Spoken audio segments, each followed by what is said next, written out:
Hi everyone, good morning. এখন বাজে সকাল 8:30, সেই জন্যই গুড মর্নিং বললাম। তো এখন আমি সাইকেলটা নিয়ে বেরিয়ে পড়েছি, মাঠের রাস্তা দিয়ে যাচ্ছি। আর কি রোদ্দুর বেরিয়েছে আজকে জানো, আর রাস্তাঘাট ভেজা।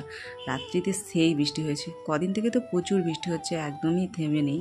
তো আজকে এই সকালে বেশ রোদ্দুরটা বেরিয়েছে, কি সুন্দর আকাশটা লাগছে না?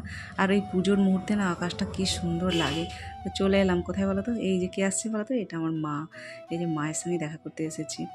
মা আর আমি দেখো এই পুকুর ঘাটটা এসে বসে থাকি, এটাই হচ্ছে আমাদের আড্ডা দেওয়ার জায়গা, মা আর মেয়ের। মা আমার জানো তো সব থেকে বেস্ট ফ্রেন্ড। আমার যদি কেউ ভালো বন্ধু হয় সেটা হলো আমার মা প্রথমে, তারপরে অন্য কেউ। এই যে দুজনে এখানে একটু গল্প গুজব করা, যখনই মা আমার সাথে দেখা করতে আসে বা কোনো জিনিস দিতে আসে, আমাদের এইটা হচ্ছে জায়গা, মা এসে বসে আর আমিও এই জায়গাটায় বা আগে গেলে বসে থাকি। দুজনে ঘন্টাখানেক গল্প করি, একটু সময় কাটাই, দুজনে নিজেদের মতো করে দুজনে একটু সময় কাটাই। এই দেখো কেন গেছিলাম বলো তো, এই যে মা আমার জন্য এই যে জলভাঁটই বা গেঁড়ি তোমরা যাই বলে থাকো, আমাদের এখানে তো গেঁড়ি বলে থাকে, গেঁড়ি গুগলি, সেইটাই আনতে গেছিলাম। আর বিচে কলা, এই যে চানাচুর 2 প্যাকেট বিস্কুট।